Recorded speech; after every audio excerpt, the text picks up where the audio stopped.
Halo semuanya, kembali lagi bersama Bapak dalam kegiatan belajar dari rumah. Hari ini kita akan belajar muatan pelajaran bahasa Indonesia, masih mengenai pantun. Tapi bedanya hari ini kita akan belajar bagaimana cara membuat pantun. Baik, jika kalian sudah siap, mari perhatikan dengan baik. Baik, sebenarnya tidak ada cara yang baku atau pasti dalam membuat sebuah pantun ya. Jadi kalian bisa saja pakai cara kalian sendiri untuk membuat pantunnya, tidak ada batasan. Selama kalian mengikuti kriteria atau ciri-ciri dari sebuah pantun. Kalian masih ingat ya kemarin ya? Pantun itu harus terdiri dari 4 baris. Tidak boleh kurang, tidak boleh lebih. Lalu baris pertama dan keduanya itu merupakan sampiran, dan baris ketiga dan keempat merupakan isi. Ini keduanya tidak boleh berhubungan.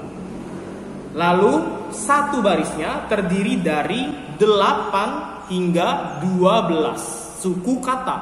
Tidak boleh kurang dari 8, tidak boleh lebih dari 12. Dan yang terakhir, pola rima atau bunyi akhirnya dari setiap baris itu A, B, atau berselang-seling ya. Kalau kalian mengikuti ciri-ciri itu atau kriteria itu, maka kalian bebas bagaimana cara membuat pantunnya ya. Nah, hari ini Bapak akan membagikan cara atau sharing ya, bagaimana cara membuat pantun yang mudah. Tapi ini menurut Bapak ya, versi Bapak sendiri.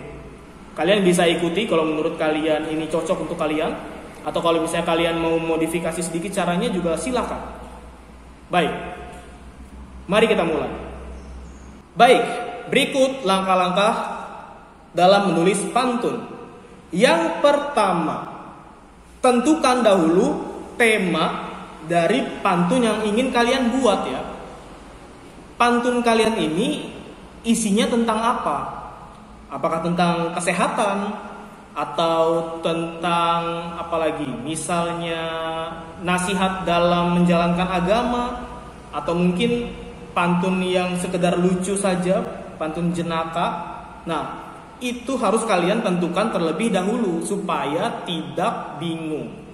Kalau kalian sudah tahu temanya atau apa yang ingin kalian buat, maka akan lebih mudah ke depannya ya.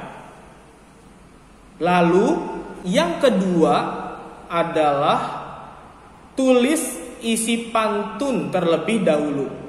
Isi pantun itu ada di baris ketiga dan keempat. Kan ada 4 baris ya. Nah, jangan mulai dari baris pertama dan kedua, tapi mulai dari bawah. Baris ketiga dan keempat, yaitu isi pantun ya. Dan pastikan rima dari setiap barisnya itu berbeda. Contohnya, kita langsung mulai contohnya ya. Di sini Bapak akan buat pantun dengan tema kesehatan jantung. Jadi tema pantunnya kesehatan jantung. Nah, sesuai dengan cara yang tadi Bapak sebutkan, Bapak akan membuat isi pantunnya terlebih dahulu, baris ketiga dan keempat. Nah, karena temanya tentang kesehatan jantung, Bapak buat isi pantunnya seperti ini. Makan sehat dan olahraga agar jantung sehat selalu. Coba kita hitung ya. Apakah suku katanya 8 sampai 12?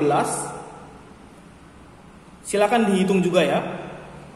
Makan sehat dan olahraga, ini 9. Agar jantung sehat selalu, ini 9 juga. Berarti masih dalam batasan ya. Nah, berarti isi pantun yang Bapak buat ini sudah bagus, sudah baik. Oh, Bapak lupa satu hal lagi. Rima akhir dari setiap barisnya harus berselang-seling. Nah, kita lihat rima dari baris ketiga ini, kalau kita lihat ada bunyinya ga atau a. Kalau akhirnya itu huruf vokal, kalian boleh ikutin huruf vokalnya aja atau suku kata terakhir ya. Boleh pilih. Lalu di baris keempatnya bunyi rimanya bisa lu atau u. Nah, Bapak mau ambil bunyi huruf vokalnya saja, a dan u. Nah, kita sudah selesai membuat isi pantun. Selanjutnya adalah membuat sampiran, menulis sampiran, yaitu baris pertama dan kedua. Nah, sampiran ini kan tidak berhubungan dengan isi, jadi kita bebas mau buat apa saja ya. Jadi tidak perlu memikirkan hubungannya. Yang penting suku katanya 8 sampai 12. Lalu rima akhirnya kita harus mengikuti rima akhir dari baris ketiga dan baris keempat. Kita harus sesuaikan rima akhirnya dengan yang sudah kita buat tadi ya.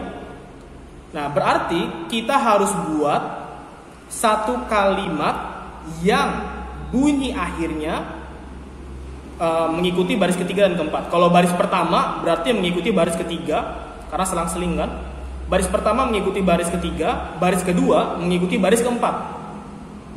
Nah, sekarang Bapak akan memikirkan ya, satu kalimat untuk baris pertama ya. Untuk baris pertama satu kalimat yang bunyi akhirnya adalah a. Karena baris ketiganya juga a kan. Kalimat apa kira-kira yang 8 sampai 12 suku kata? Lalu bunyi akhirnya adalah a. Nah, Bapak buatnya seperti ini. Siang hari minum kelapa. Coba kita hitung ya suku katanya. Siang hari minum kelapa. 9 suku kata. Masih masuk ya. Dan bunyi akhirnya adalah a. Sama dengan baris ketiga. Bapak ambilnya itu huruf vokal yang di akhir ya, bukan suku katanya. Sampiran baris pertama sudah selesai. Sekarang sampiran baris kedua harus sama bunyinya dengan baris keempat. Bunyi baris keempat kan u kan. Nah, berarti Bapak harus memikirkan satu kalimat 8 sampai 12 suku kata yang bunyi akhirnya adalah u. Apa kira-kira? Nah, Bapak buatnya seperti ini. Belinya di pasar Rau. Kita hitung ya suku katanya ya. Belinya di pasar Rau. 8 suku kata. Masih masuk dalam hitungan. Nah, dengan begini kita sudah mendapatkan satu pantun yang utuh. Sesuai dengan ciri-ciri atau kriteria yang kita bahas kemarin. Suku katanya 8 sampai 12, lalu rimanya AU AU atau polanya adalah AB AB berselang-seling. Begitu ya.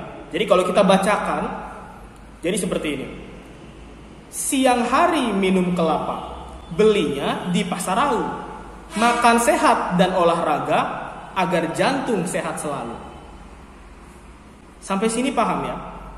Nah, tipsnya supaya kalian tidak kesulitan saat membuat kalimat. Pak, membuat kalimatnya pusing misalnya. Karena selalu lebih dari 12 atau kurang dari 8. Bagaimana cara supaya lebih mudah? Nah, kalian bisa pikirkan kata-kata yang sederhana ya, atau kalimat-kalimat yang sederhana. Jangan yang rumit-rumit. Coba cari di sekitar kalian ya. Misalnya tentang buah-buahan, kayak tadi ya Bapak tulis ya, kelapa misalnya. Itu untuk sampiran ya. Atau misalnya tempat-tempat yang kalian mungkin pernah kunjungi, kota apa gitu, atau kemana gitu kan. Atau bisa juga kalian pakai nama orang, bebas nama orangnya siapa saja. Misalnya Rini, walaupun kita nggak kenal ya. Rini atau Andi atau Budi, itu rimanya i semua. Kalian bisa pakai kalau ternyata rima yang dibutuhkan adalah i. begitu ya. Atau misalnya nama-nama tempat dan masih banyak lagi. Jadi kalian harus kreatif ya. Kreatif tapi jangan pusing-pusing mikirnya, jangan rumit-rumit. Makin pusing mikirnya nanti makin sulit membuatnya. Harus sederhana. Kalian bisa diskusikan bersama orang tua, kira-kira ini kata yang bagus bagaimana ya? Begitu supaya menjadi pantun yang utuh. Begitu. Nah, Bapak akan tunjukkan satu contoh lagi ya, supaya lebih jelas. Contoh yang kedua, ini tentang temanya rajin membaca ya, atau belajar, begitu. Kita buat dulu isinya, baris ketiga dan baris keempat. Nah, isinya Bapak buat seperti ini. Jika ingin berwawasan luas, rajin membaca adalah kuncinya. Ini Bapak sudah hitung suku katanya 10 dan 11. Baris ketiga 10, baris keempat 11. Masih masuk dalam ketentuan ya. Nah, lalu kita buat sampirannya. Baris pertama, bunyi akhirnya harus as. Karena huruf terakhirnya konsonan ya, huruf mati. Jadi kita ambil bunyi yang bersamaan dengan huruf vokal. Jadi boleh as, tapi nggak boleh S-nya saja ya. Kalau tadi kan huruf vokal boleh diambil sendirian, tapi kalau konsonan itu tidak boleh. Pak, ini kan sama-sama S, bukan? Tidak boleh ya. Harus as. Nah, kira-kira kalimat apa ya yang bunyinya belakangnya adalah as? Bapak memikirkan kata teras, berarti ujungnya harus teras misalnya. Terus setelah dipikir kalimatnya jadi seperti ini. Memetik bunga di depan teras, sama-sama as ya. Nah, lalu sampiran kedua di baris kedua bunyinya harus bolehnya atau a. Kenapa boleh milih Pak? Karena terakhirnya adalah huruf vokal. Kalau huruf vokal kalian boleh pilih ya. Tapi kalau konsonan itu tidak bisa. Nah, Bapak ambil A-nya saja biar mudah. Kira-kira kalimat apa yang terakhirnya bunyinya A? Bapak buat seperti ini. Mawar melati indah rupanya. Nah, ini kan sama ya. Ini kebetulan juga sama-sama nyak lagi. Akhirnya jadi pantun yang utuh. Ini Bapak sudah hitung suku katanya. Baris yang pertama 10 suku kata, baris yang kedua juga 10 suku kata. Jadi masih masuk ya. Seperti itu ya. Jadi kalian jangan terpaku pada apa yang Bapak sampaikan. Kalian boleh kreasikan lagi selama ciri-ciri dari pantunnya itu kalian ikuti. Selanjutnya adalah cara membaca pantun. Nah, membaca pantun itu tidak bisa sembarangan ya. Misalnya bacanya datar misalnya. Siang hari minum kelapa, belinya di pasar Rau, makan sehat dan olahraga agar jantung sehat selalu misalnya. Itu kan nggak menarik kan? Karena pantun itu biasanya dipentaskan, jadi orang-orang tuh langsung mendengarkan. Kalau pembawaannya tidak menarik, maka orang-orang juga tidak mau untuk mendengarkan ya. Nah, lalu apa saja yang harus diperhatikan saat kita membaca pantun? Yang pertama adalah kejelasan pengucapan. Jadi mengucapkan katanya harus jelas. Jangan seperti orang kumur-kumur ya. Nanti bingung yang mendengarkan, ini dia bicara apa gitu. Lalu ekspresi, karena yang mengucapkan kan kelihatan nih sama penonton. Jadi kalau ekspresinya datar, maka tidak menarik ya. Ekspresinya harus sesuai dengan isi pantun. Lalu tempo membaca, jangan terlalu cepat, jangan terlalu lambat supaya pendengarnya bisa mengikuti. Nah, Bapak akan coba contohkan ya. Ini contoh saja bagaimana cara membaca pantun. Siang hari minum kelapa, belinya di pasar Rau. Makan sehat dan olahraga agar jantung sehat selalu. Memetik bunga di depan teras, mawar melati indah rupanya. Jika ingin berwawasan luas, rajin membaca adalah kuncinya. Ya, itu tadi salah satu contohnya ya. Kalian bisa latihan di rumah membaca pantun menggunakan cermin. Jadi kalian bacakan pantunnya di depan cermin sehingga kalian bisa lihat penampilan kalian bagaimana, ekspresi, intonasi, dan semuanya ya.